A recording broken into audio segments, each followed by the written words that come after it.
Bonjour à tous et bienvenue dans ce webinaire proposé par VMware à l'occasion du rendez-vous des décideurs IT édition 2022. Le sujet du travail hybride touche aujourd'hui toutes les entreprises et la question des solutions et des équipements à choisir ou à favoriser est aujourd'hui au cœur des préoccupations des DSI avec en premier lieu le sujet du cloud et de la gestion multi-cloud dans cet environnement de travail nouveau, hybride et évidemment encore en construction. Comment mettre en place et gérer une solution multi-cloud? Nous avons le plaisir de recevoir sur le plateau du rendez-vous des décideurs IT pour en parler Michael Tissandier, expert en architecture multi-cloud chez VMware. Bonjour Michael Tissandier. Bonjour Nicolas. Bon, j'ai annoncé la problématique, comment mettre en place et gérer une solution multi-cloud. Vous êtes expert en architecture multi-cloud. Normalement, à la fin de notre discussion, on devrait quand même avoir quelques éléments de réponse sur le sujet. Avant de rentrer vraiment sur le sujet multi-cloud, j'ai envie de vous poser une question très générique. Ouais. On est sur donc le rendez-vous des décideurs IT. La thématique de cette journée, c'est le travail hybride. Un mot de contexte peut-être pour commencer. Où en sont vos clients aujourd'hui sur ce sujet? Qu'est-ce que vous constatez sur le sujet du travail hybride? Bien, sur le travail hybride, je pense qu'il y a quelque chose d'assez fondamental, c'est justement ce positionnement qu'ont aujourd'hui les entreprises sur le multi-cloud. D'accord. Aujourd'hui, on a à peu près 73% des entreprises type CAC 40 qui ont une démarche de multi-cloud. Donc, ça veut dire qu'ils ont un hyperscaler ou plusieurs hyperscalers. D'accord. Et dans ce cadre-là, en fait, le travail hybride prend tout son sens, notamment grâce aux applications. Finalement, on s'aperçoit, si on prend un élément de contexte, que les applications, quelque part, sont un driver pour l'adoption de ce multi-cloud et favoriser justement ce travail hybride. Alors justement, on en vient au sujet multi-cloud. Donc en fait, on ne peut pas parler de travail hybride sans parler de multi-cloud. C'est ce qu'il faut comprendre aujourd'hui. C'est ça? Alors pas forcément, mais c'est vrai que ça fait partie d'une base assez intéressante et assez structurante des entreprises parce qu'elle permet justement d'aller distribuer cette application et distribuer le travail dans le monde dans lequel on vit. Parce que historiquement, ça n'a pas été le cas. Si on revient par exemple, je sais pas moi, 20, 30 ans en arrière, on était plus sur des systèmes très centralisés. Bien sûr, ouais. Du On avait point à tout point. on-premise, bien sûr. Exactement. Alors on-premise, et puis c'était long et fastidieux avant de rentrer une nouvelle application. Là, la donne a un peu changé, je dirais. On est vraiment dans cet éclatement de l'application et dans une consommation complètement hybride. Alors, sujet multi-cloud, maintenant, si on précise un petit peu effectivement ce contexte et les enjeux auxquels font face les entreprises, quand on parle de multi-cloud, quel est le contexte aujourd'hui au sein des entreprises et quels sont les enjeux ou les challenges auxquels font face ces mêmes entreprises? Le contexte, je l'ai un peu décrit juste avant, c'est la partie applicative, c'est la D'accord, partie c'est modernisation. vraiment, on rentre par là, par Ouais, l'application, c'est ça. d'accord. Par l'application, par la modernisation de cette application ou des applications d'entreprise. Gros frein au niveau de cette modernisation des applications, généralement, c'est l'historique. D'accord. Hein, c'est ce qu'on appelle la dette technique. Ouais. Donc cette dette technique, elle peut être soit applicative, c'est-à-dire que l'application, elle, n'est pas forcément hybride, c'est-à-dire peut aller sur plusieurs clouds. On peut donner un exemple d'application? C'est quoi? C'est des applications internes à l'entreprise, des applications qui ont une vertu commerciale ou d'accompagnement? C'est tout ça à la fois? C'est juste le mode de travail en fait qui passe par l'applicatif aujourd'hui? Alors en fait, quand on fait, c'est une question là simplement de recherche de son parc applicatif. C'est-à-dire qu'on va avoir des applications de plusieurs types. On va avoir des applications qui vont être historiques. Par exemple, si je reprends la Fnac pour aller chercher dans le stock, c'était historiquement des choses qui traînaient sur de la S400. C'est compliqué d'aller porter ça sur du multi-cloud. Maintenant, vous avez Fnac.com qui se développe et qui est capable de vous fournir, comme Amazon, les produits chez vous. Donc, le back-end est compliqué à bouger, je dirais, alors que le front-end, lui, est beaucoup plus simple à mettre en œuvre, à distribuer, et pour une extension et une expansion de l'entreprise, beaucoup plus simple. Donc, dans une stratégie d'entreprise qui est de plus en plus portée sur des usages numériques, l'applicatif prend une part de plus en plus conséquente et l'applicatif est la porte d'entrée vers une stratégie multi-cloud, comme vous nous le disiez, avec un frein qui est l'historique, la dette technique qu'on peut avoir au sein des entreprises. Comment est-ce qu'on crée des applications en lien avec les enjeux d'aujourd'hui, mais si on subit quelque part encore les outils d'hier, c'est ce qu'il faut comprendre. Exactement. Donc en fait, on va toujours traîner et on va toujours travailler avec les deux. C'est-à-dire que dans cette transformation numérique que vont réaliser les entreprises, finalement… Ou réalisent déjà, pour certaines d'entre elles. Ouais. Voilà, c'est-à-dire qu'on va se retrouver dans deux cas de figure. Premier cas de figure, on part from scratch. Par exemple, Uber ou d'autres types d'applications from scratch. Donc là, c'est vrai qu'on peut partir sur du public largement distribué. Ou alors, on a des entreprises plus historiques qui ont du back-end chez eux, qui ont des applications qui sont très liées à leur cœur de métier, dans des usines, par exemple. Oui, bien sûr.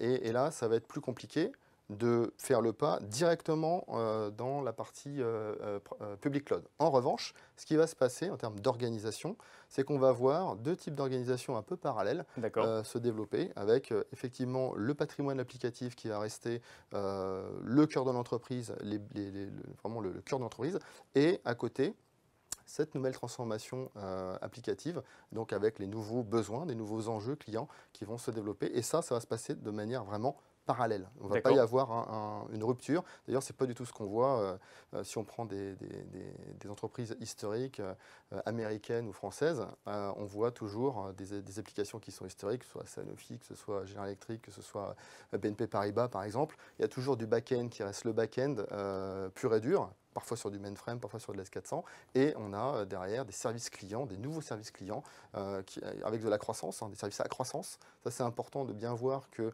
ce multi-cloud n'est pas là uniquement pour un nouvel enjeu technologique, un nouveau joujou voilà, pour les IT, mais c'est vraiment un certain nombre de bénéfices. Et les bénéfices, c'est quoi? C'est une croissance assez importante au niveau des nouveaux clients, des nouveaux services de l'ordre de 30 à 35%, donc c'est des bénéfices assez intéressants. Également des baisses en termes de coûts opérationnels. Disons que l'application étant distribuée et étant gérée directement dans des clouds publics, eh bien, on va avoir une baisse drastique de tous les coûts liés à la mise à jour, par exemple, des systèmes, à la mise en œuvre de ces systèmes, et puis à la dette technique. Vous ne verrez pas un Amazon, un Google à vous dire j'ai une dette technique, je ne peux pas mettre ce service en place. Ça n'existe pas. Ils sont toujours dans la dette technique d'ailleurs dont vous nous parliez, alors effectivement, donc, on va peut-être finir sur les bénéfices. Donc effectivement, on a une croissance potentiellement de clients, voire même de chiffre d'affaires. Alors après, c'est peut-être pas le lien est peut-être pas exactement le même, mais donc d'une trentaine de pourcents à peu près. On a une baisse des coûts opérationnels. Il y a d'autres bénéfices effectivement, une stratégie multi-cloud? Il y a de la productivité en fait sur les nouveaux usages que vont avoir les clients. Donc, ça va être beaucoup plus simple, par exemple, de mettre à jour votre contrat d'assurance, d'aller bloquer votre carte bleue très rapidement grâce à ces nouveaux usages. C'est également, quand on parle du travail hybride, plus de productivité, parce que cette application va être massivement distribuée et donc massivement disponible, quasiment beaucoup plus disponible, on va dire, et en fonction de la charge qu'elle va avoir. C'est-à-dire que si vous rentrez, je sais pas moi, une dizaine, une centaine de transactions par jour, ou 10 000 transactions par jour, c'est pas la même chose. Bien sûr. Et donc ces applications-là sont faites nativement pour aller évoluer à la hausse ou à la baisse. Et gérer une croissance d'entreprise ou une croissance d'activité spécifique au sein d'une entreprise, par exemple. Exactement. C'est-à-dire qu'on peut même imaginer des usages qui sont plutôt en saison, donc une saisonnalité avec, je sais pas moi, la période des fêtes ou la période des vacances, où on va plutôt bénéficier un modèle multi-cloud avec de l'hybride, tout en gardant notre savoir-faire on-prem. On va être capable en fait d'aller consommer de manière ponctuelle, à la demande, cette application et la porter sur un cloud public. Ça, c'est les bénéfices effectivement d'une stratégie multi-cloud. On a envie de vous demander, du coup, pourquoi est-ce que tout le monde n'est pas équipé des dernières versions multi-cloud? J'imagine qu'il y a un certain nombre de challenges ou en tout cas de défis à relever. Exactement. Alors, il y en a plusieurs. Moi, il y en a un qui me vient en tête vraiment assez simplement. C'est la compatibilité, tout simplement, des infrastructures et des opérations. D'accord. Comment on fait aujourd'hui si on va sur un cloud A, B, C, qui soit public ou privé d'ailleurs. Hein. Ah, donc là, c'est même pas un sujet avec la dette technique dont vous nous parliez tout à l'heure, Non. c'est comment est-ce qu'on fait pour faire cohabiter Mais c'est différentes solutions. D'accord. C'est ça. Basé sur cette dette technique. Basé sur cette dette technique. Si on n'a pas de dette technique, eh ben, c'est simple, on va ouvrir un nouveau service, on va le consommer, on n'a pas de dette, donc forcément, ça va être beaucoup plus simple à mettre en œuvre. Maintenant, dès qu'on a une petite dette technique, comment on fait pour que cette dette technique soit effacée, gommée, transparente Bien sûr, vis-à-vis de l'utilisateur, mais également vis-à-vis de ceux qui exploitent au jour le jour les solutions. Et bien là, on va se retrouver avec quelque chose d'assez simple, c'est que soit c'est possible à 80%, 70%, ce qu'on appelle le lift and shift. Donc on va prendre les applications, on va les envoyer entre guillemets dans le cloud. Et donc ça peut fonctionner, mais c'est comme la loi de Pareto, hein, c'est le 80-20, donc 80% va bien se passer, va prendre 20% du temps, et par contre on va passer énormément de temps à migrer ce qui reste, et ce qui reste c'est peut-être le plus important. On ne va pas commencer par forcément la plus importante pour faire notre migration. Donc ça c'est un des enjeux. Premier défi donc compatibilité. Ouais, c'est ça. Et après, ce qu'il faut voir également, c'est que les équipes techniques vont avoir, si on est dans une stratégie multi-cloud, vont nécessiter de multiples compétences. D'accord. Elles gèrent déjà le on-prem, il faut qu'elles gèrent le public cloud A, B, C, avec des services un peu différents dans ces différents Et c'est des compétences différentes pour le cloud A, B et C, par exemple? Mécaniquement, ça a été développé par des gens qui l'ont pensé différemment. Donc effectivement, c'est comme une voiture, quoi, on va dire ça comme ça, sauf que ça ne se pilote pas exactement de la même manière. On a compris que ça avançait, que ça reculait, mais les boutons ne sont pas vraiment à la même place. Oui, l'usage est le même, mais la façon de le faire fonctionner n'est pas forcément la même. Exactement. Donc là, l'enjeu, ça va être justement de pouvoir amener une capacité de simplification pour la gestion au jour le jour des équipes IT de cette stratégie multi-cloud. Donc, compatibilité, compétences. Ouais. Il y a d'autres défis pour les DSI qu'il faut relever quand on met en place une stratégie multi-cloud? Alors, quand on met en place une stratégie multi-cloud également, il faut bien faire attention aux coûts. Autant les coûts on-prem, on les connaît, c'est généralement des coûts d'acquisition et puis des coûts récurrents qui sont assez maîtrisés, on va dire ça comme ça. Autant quand on part sur une stratégie multi-cloud et sur une stratégie cloud public, on peut avoir un certain nombre de surprises sur la facture. Pourquoi? Tout simplement parce que l'usage est différent de ce qu'on fait on-prem. On-prem, globalement, votre application peut tourner 24 heures sur 24, 7 jours sur 7, vous allez la payer le même prix. Or, si vous faites la même chose dans le cloud public, c'est beaucoup plus cher. C'est facturé. Voilà, à l'heure, à la journée, etc. Donc l'usage également, c'est pour ça que je disais tout au début qu'il y a des applications qui vont vraiment être très intéressantes de porter dans le cloud public et d'autres en on-prem, parce que le modèle également de fonctionnement de ces applications est différent. Alors, il y a un quatrième challenge, vous me l'avez dit, donc je rappelle, compatibilité, compétences, coût, 3C. Est-ce qu'on est sur une loi des 4C avec un quatrième, avec le quatrième défi? Non, je pense pas. Non. On essaiera de trouver pendant le webinaire, alors dites-nous, effectivement. On n'en a que 3, il n'y a pas de quatrième Non, ça me paraît bien. Ça vous paraît bien, ok, super. Donc là, maintenant, on a évoqué les défis, donc compatibilité, compétences, coûts, que rencontrent les DSI dans une stratégie multi-cloud. Maintenant qu'on a dit ce qu'il fallait surmonter. La question, c'est comment je construis cette stratégie multi-cloud, comment je gère ce sujet de choix, de stratégie et de mise en place de mon multi-cloud ou du multi-cloud, de la stratégie multi-cloud de l'entreprise. Alors, il y a deux aspects à cette question-là. Il y a un aspect qui est un aspect technique et il y a un aspect qui est plus organisationnel ou opérationnel. Si on prend l'aspect technique, globalement, il y a des moments qui peuvent être intéressants, qui sont des moments de refresh technologique, de modernisation du data center on-prem, qui peuvent aider les DSI à mettre en place un système on-prem qui va être complètement compatible avec une stratégie multi-cloud. Ça, c'est la première chose. Et puis la deuxième chose, c'est de se dire, quelque part, je vais être capable également d'avoir une tour de contrôle, quelque part, une tour de contrôle qui va me permettre d'orienter mes choix de positionnement d'application dans cette stratégie multi-cloud et qui va m'aider également à gérer de manière beaucoup plus simple bien justement ce que je décrivais tout à l'heure comme étant un frein, c'est-à-dire le training des équipes sur les différents clouds. Donc il y a une consistance d'infrastructure à mettre en place et une consistance au niveau des opérations. Un mot peut-être sur les bénéfices de la mise en place d'une stratégie multi-cloud, parce qu'on a parlé des défis, une fois qu'on les a relevés, qu'est-ce qu'on y gagne en tant que DSI? Alors en tant que DSI, ce qu'on peut y gagner, c'est déjà une simplicité dans le fait d'aller sur une stratégie Move to Cloud. Aujourd'hui, on a vraiment un frein assez important entre ce qu'on a on-prem et dans la partie public cloud. Donc l'un des bénéfices, c'est rapidement pouvoir passer son existant, qui peut tourner sous forme de machine virtuelle par exemple, directement sur les hyperscalers. Donc dans une stratégie multi-cloud, ça peut être en termes de cas d'usage de la production, ça peut être également, et on le voit de plus en plus, en termes de cas d'usage du PRA. De plan de reprise d'activité. Oui, donc on n'a pas envie de dépenser des millions d'euros pour aller acheter des salles qui dorment et qui ne font rien. Donc là, on a la capacité aujourd'hui d'aller proposer un PRA dans le cloud, vous choisissez votre cloud, pour aller faire votre PRA, et donc là, avoir des bénéfices assez intéressants. Donc réduction des coûts de CAPEX, et vous passez tout en OPEX. Donc après, en termes de stratégie d'investissement des entreprises, ça peut être également intéressant de passer sur de l'OPEX versus du CAPEX. Sous réserve qu'il y ait quand même toutes les conditions de sécurité réunies, parce que le jour où on veut effectivement actionner ce plan de reprise d'activité, il faut qu'il fonctionne. Mais oui, effectivement, d'un point de vue, j'imagine qu'on audite ça quand on se lance dans ce type de stratégie. Il y a d'autres bénéfices en ce qui concerne la mise en place d'une stratégie multi-cloud? En fait, ce qu'on va pouvoir mettre en place, c'est également quand on met en... Donc je parlais des moments. L'un des moments intéressants, ça peut être lorsque l'on fait un changement technologique.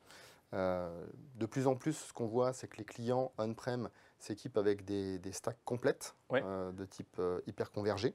Donc VMware en propose une également, qui permet justement non seulement d'aller mettre en place un socle hyper convergé, donc d'avoir un modèle d'évolution à la hausse et à la baisse complètement automatisé de votre Software Defined Data Center, mais également complètement compatible avec la partie publique. Et donc là, la cohérence d'infrastructure peut être assez intéressante dans le sens où vous rajoutez de la mobilité dans votre application. On parlait tout à l'heure de la saisonnalité. Et donc là, ça peut être intéressant de se dire, hors saison, je vais faire tourner mon application dans mon data center, et lorsqu'il y a le pic saisonnier, je suis capable. Exactement. Et je suis capable, parce que j'ai une cohérence d'infrastructure, ma machine virtuelle, je la bouge. C'est un vMotion, ça existe depuis 20 ans, mais nous, on l'a exporté dans le cloud public. On travaille aujourd'hui avec quasiment tous les hyperscalers et un peu plus de 4000 service providers dans le monde, dont à peu près 300 en France, et qui permet directement d'aller migrer votre application et donc d'avoir cette fameuse réversibilité également en termes de bénéfices dont on parle assez rarement quand on approche la partie public cloud. Pourquoi? Parce que lorsque vous développez votre application dans un cloud public, généralement, le lock-in il est fait avec ce cloud public. Vous n'avez pas la possibilité de bouger de bouger votre application. Il faut la réécrire sur un autre cloud public ou il faut la réécrire on-prem. Nous, ce qu'on propose, c'est vraiment d'avoir un système qui est compatible en termes d'infrastructure et qui permet de bouger cet applicatif en fonction des clouds publics. Donc de faciliter finalement le changement d'un cloud ou d'un autre pour l'applicatif, parce que, on revient à ce que vous nous disiez au début, la priorité c'est l'applicatif. Le multi-cloud n'est qu'un moyen et il faut faciliter l'usage du moyen. Oui, exactement. Si je reviens sur les bénéfices, donc vous nous en avez donné deux. Il y a d'autres bénéfices effectivement au passage sur une stratégie multi-cloud? En fait, ce qu'on peut faire également lorsqu'on met cette stratégie multi-cloud en place, c'est également une audit des coûts. D'accord. Donc on est capable de mettre cette fameuse tour de contrôle dont je parlais tout à l'heure bien en amont, et de décider en fonction de la disponibilité, en fonction du coût, en fonction du nombre d'employés que j'ai ou de services que je veux déployer dans une zone géographique, et bien d'aller déployer ma nouvelle application dans telle ou telle zone, tout en maîtrisant un certain budget. Voilà. Et ça, quel que soit le cloud public ou on-prem que l'on a choisi. Alors, je vous propose de rentrer peut-être un peu dans le détail des solutions ou des technologies. Quand on met en place une stratégie multi-cloud, comment on fait pour choisir ses équipements? Comment on fait pour comprendre ce dont on a besoin quand on est conscient effectivement du fait de ses forces et de ses faiblesses vis-à-vis de la stratégie qu'on peut mettre en place au sein de son entreprise? Alors, je dirais le choix du matériel, il est toujours un peu, et pas touchy, mais je veux dire, il y a pas vraiment de grosse différence aujourd'hui sur le marché. Un serveur reste un serveur, du stockage reste du stockage. En revanche, la chose importante lorsqu'on souhaite moderniser son data center, c'est tout ce qui va être lié au niveau des opérations. Donc les opérations, c'est quoi? C'est le fait déjà d'aller construire ce Software Defined Data Center. Aujourd'hui, ça prend des semaines, des mois. Nous, on est capable de construire ces data centers en quelques heures. Si vous avez les prérequis, des serveurs avec des disques à l'intérieur, on a un modèle hyperconvergé, VCF en l'occurrence, qui permet d'aller mettre en place ce Software Defined Data Center de manière complètement automatisée, complètement industrialisée et en gérant le cycle de vie de bout en bout. Pourquoi c'est important? Parce qu'on le sait très bien, et les DSI qui me regardent le savent très bien, plus on multiplie le nombre de produits dans notre écosystème, dans notre data center, plus il est compliqué de faire deux choses, de déployer, parce qu'il y a un problème de compatibilité. D'accord, le même que celui qu'on pouvait avoir sur la cloud est-ce que c'est compatible ou pas? Et de mettre à jour. D'accord. Parce que si vous mettez à jour A, peut-être que B, C ne supporteront pas cette mise à jour. D'accord, toujours en lien avec la compatibilité. Oui, Voilà, effectivement. Sauf que ce n'est pas entre 3 ou entre 10 terminaux, c'est entre 10 terminaux qui peuvent être mis à jour 10 fois. Et donc, c'est exponentiel le moment où finalement ils ne sont plus compatibles entre eux. Donc, il faut gérer ce sujet-là. Ouais. Il faut gérer la cohérence d'ensemble et ça, c'est ce qu'on fait. Donc, on fournit aujourd'hui dans des grands groupes. On a fait plusieurs projets. Je pense à un exemple bancaire espagnol où finalement on les a aidés à baisser drastiquement leur coût d'exploitation. Ils ont gagné à peu près 40% en termes d'opération. Donc ça ne leur a pas permis simplement de se séparer de 40% de leurs employés. Ça leur a permis à ces employés de se préparer à la vague d'après. Et c'est quoi la vague d'après? C'est les containers, c'est le machine learning, c'est l'intelligence artificielle.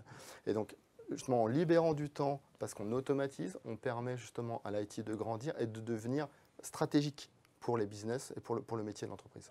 Alors, intelligence artificielle et machine learning, on verra si on a le temps d'en dire un mot. Juste avant, alors, vous l'avez un petit peu abordé, effectivement, mais j'aimerais revenir dessus.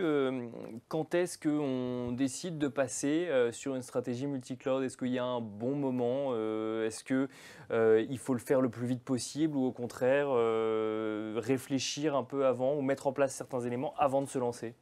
Oui, alors, il n'y a pas de bon et de mauvais moment. Je ne vais pas refaire la blague, mais c'est vrai que quelque part, le fait d'avoir une stratégie de modernisation des applications, le fait d'avoir une stratégie de modernisation du matériel également, de refresh, de tech refresh de son data center, peut être un bon moment pour réfléchir à avoir une vision un peu différente de ce qu'on apporte à l'IT, de pouvoir également réfléchir aux nouvelles technologies qui sont disponibles sur le marché et comment on peut les utiliser pour favoriser majoritairement la partie applicative, mais pas que, ça peut être vraiment sur la partie compatibilité d'infrastructures, on parlait de machine learning, d'intelligence artificielle. Ça, c'est des choses qui, dans les années à venir, vont être assez impactants. C'est la prochaine révolution qu'on va connaître, c'est ça. On commence à la connaître un peu, mais on va la connaître beaucoup plus dans les prochaines années. Bon. Oui, un mot peut-être sur le timing toujours. Donc il y a effectivement ce moment de refresh. Donc là, c'est une nécessité presque en fait qui est liée au niveau de maturité ou à l'investissement de l'entreprise. Ouais, tout à fait. Mais on n'est pas obligé d'attendre ce moment-là pour se lancer dans le multi-cloud. Alors non, on peut se lancer dans le multi-cloud avant, mais si on se lance dans le multi-cloud avant, ça va être sur des cas d'usage assez en mode SaaS, quoi. Oui, d'accord. Par exemple, si on veut externaliser un certain nombre d'applications, toujours la même chose, par exemple notre messagerie ou notre ERP ou ce genre de choses, si on a envie de les externaliser, ça peut être intéressant de voir cette stratégie multi-cloud d'abord sur un côté SaaS, et puis derrière de voir quelles sont les applications que je souhaite refactorer, donc celles que je souhaite changer passer d'un mode par exemple machine virtuelle à un mode container, ou celles que je souhaite carrément réécrire from scratch. Et là, le côté multi-cloud fait plus de sens parce que les développeurs qui sont dans l'entreprise, eux, vont forcément à un moment donné avoir un choix et une préférence sur le langage ou sur le mode de distribution. Une fois qu'on a mis en place ce multi-cloud ou ce socle hybride, comment est-ce qu'on peut aider l'entreprise pour continuer d'innover, Michael Tissandier? Alors, aujourd'hui, ce que l'on voit de plus en plus, c'est au sein de la modernisation de ces applications, l'avènement de Kubernetes Ouais. et de l'orchestration des containers D'accord. qui facilite grandement la mise à disposition, la création, la compilation, la distribution de ces applications de manière massive et à l'échelle. D'accord. Ça, c'est important. Et à l'échelle. Avant, ce qu'on voyait, c'était des monolithes applicatifs où finalement, il n'était pas compliqué de changer quelque chose, mais juste en fait, dès que les changements qu'on opérait au sein de ces applications eh bien, n'étaient pas macro, quoi. Oui, bien Elles sûr. impliquaient des mises en production assez lourdes. On ne les mettait pas à l'échelle derrière. Oui, d'accord. Ok. Et derrière, c'était compliqué de les mettre à l'échelle. Aujourd'hui, grâce aux microservices et le moyen technique, c'est les containers. D'accord. Ces fameux dont vous parliez Ces tout fameux à l'heure. containers, Ouais. voilà. Eh bien, on est capable justement de passer à l'échelle. Simplement, les containers, c'est bien, mais il faut les orchestrer. Donc, D'accord. il faut les créer, il faut les détruire, il faut les bouger, etc. Et donc, comment on fait aujourd'hui pour mettre en place ou pour consommer un orchestrateur de containers de manière homogène, encore une fois, sur cette stratégie Bien multicloud, sûr. Ouais. homogène dans l'entreprise. Eh bien, nous, on propose à nos clients aujourd'hui, dans cette stratégie, encore une fois, VCF, de rapidement mettre en place ce service de type container, d'automatiser la mise en place de ce service-là, qui peut être mis en place extrêmement rapidement. Généralement, c'est entre 1h30 et 2 heures qu'il faut pour mettre en place l'intégralité de ce service de type container, complètement compatible avec les standards que vous pouvez retrouver sur le marché. D'accord. Et donc, vos développeurs, eux, ils peuvent développer on-prem, ils peuvent développer dans le cloud. Peu importe où ils développent, quelque part, ça va être compatible. Et vous pouvez également avoir cette rétrocompatibilité en termes d'application. Donc ça favorise l'innovation, ça veut dire que le développeur finalement peut inventer n'importe quel service ou n'importe quel outil et ensuite ça part, ça peut être automatiquement mis en application, passé en production. Alors, ça c'est une bonne question. Ouais, enfin. Non, ça c'est une bonne question. En fait, il y a deux éléments clés, je pense qu'il faut prendre en compte dans cette question-là. Il y a la question de comment je fais pour réduire le temps de mise en production de mon application. Alors, mise en production même de la création à la mise en production. Donc, vous avez une super idée là. Ouais. Il faut absolument que je concrétise ça parce que quand vous avez une idée, vous êtes sûr qu'il y en a 10 dans le monde qui ont la même. Et donc il faut y aller tout de suite. Et seulement 2 qui vont y arriver. C'est pour ça que vous êtes toujours un concurrent. D'accord, ok, c'est bon à savoir. Et donc, globalement, comment vous faites pour être le premier sur le marché, pour arriver extrêmement rapidement? Et nous, on fournit un certain nombre d'outils qui vont permettre d'automatiser justement toute cette chaîne, tous ces pipelines de CI/CD, d'intégration, de delivery, d'applications. Et l'intérêt de le faire avec nous, c'est que globalement, on va être compatible avec ce qu'il y a on-prem et ce qu'il y a également dans la partie multi-cloud. Ça, c'est la première chose. Deuxième point sur la question, c'est le paradoxe qui existe entre, d'une part, les développeurs qui veulent avoir une agilité extraordinaire. Bien sûr, ouais. Et d'autre part, la production qui veut quelque chose de statique, de contrôlable. Le principe même de la production, bien sûr. De la production, pas de changement toutes les quarts de seconde. Voilà, sinon, ça ne marche plus. Sinon, ça ne marche plus. Enfin, ouais. Ça marche plus. Ouais, sinon, ça marche moins bien. Ça marche moins bien. Donc, en fait, l'idée, c'est ça. C'est comment on arrive à résoudre ce paradoxe. Nous, on arrive à le faire, tout simplement parce qu'on va gérer l'intégralité de la stack et on va fournir une API aux développeurs en mettant les règles de sécurité et les règles de production de la production informatique. Et donc, le développeur, lui, à un moment donné, il va se retrouver à faire réellement son travail, c'est-à-dire qu'il va développer du code et donner de l'intelligence au niveau de l'application, sans s'occuper de comment je fais pour orchestrer les containers, comment je fais pour sécuriser les containers, comment je fais pour déployer les containers. Ce qui évite de faire et défaire parce qu'entre-temps, la production a dit qu'il fallait faire autrement. Exactement. Exactement, en plus, ouais, tout à fait. Et en fait, eux, ils gagnent du temps, ils sont beaucoup plus productifs. Alors, je reviens sur ma productivité, mais c'est un peu ça. Ils sont beaucoup plus productifs dans leur ligne de code parce que c'est ça, ils font leur code, ils sont entre guillemets payés et puis ils sont brillants à faire ça, et moins dans le déploiement ou dans la sécurisation des containers. Et l'IT, en fait, elle s'occupe des containers. Sauf que aujourd'hui, la problématique que l'on a, c'est qu'il n'y a pas ou peu de compétences qui sont capables justement d'orchestrer ces containers en production à l'échelle. Parce qu'il y a des problématiques de compatibilité, de réseau, de système, de stockage. VMware peut être un acteur qui peut les aider à justement réduire ce gap-là. Déjà en amont, leur permettre de libérer du temps, comme je l'ai dit précédemment, pouvoir se former. Ça, il n'y a pas de magie dans l'informatique. Ouais. Il n'y a pas de magie nulle part. Faut s'intéresser au sujet, il faut être passionné, il faut connaître ce sujet-là. Et après, nous, on simplifie la mise en œuvre pour pouvoir justement avoir tous ces bénéfices que j'expliquais. Très rapidement, parce que je sens que ça vous tenait à cœur dans les réponses, le sujet intelligence artificielle et machine learning. Donc c'est la prochaine étape. Et là aussi, la stratégie multi-cloud, le rôle de VMware sont des maillons essentiels dans le développement de ce type de stratégie. Oui, alors toute la partie AIML, généralement, ce qu'elle va utiliser, c'est du matériel spécifique qu'on appelle des GPU, des DPU, qui vont avoir une capacité de traitement énorme. D'accord. Sur une carte. Il faut calculer, de toute façon. Il faut calculer, il faut faire de l'inférence, il faut faire tout un tas de calculs scientifiques qui, sur des CPU classiques, sont faisables, mais en 50 fois plus de temps, quoi. Donc l'idée, c'est d'arriver à fournir de plus en plus on-prem, et on travaille également avec nos service providers, des solutions tout en un, avec des partenariats. On a eu un partenariat typiquement avec NVIDIA récemment, qui permet de déployer des applications déjà, je dirais,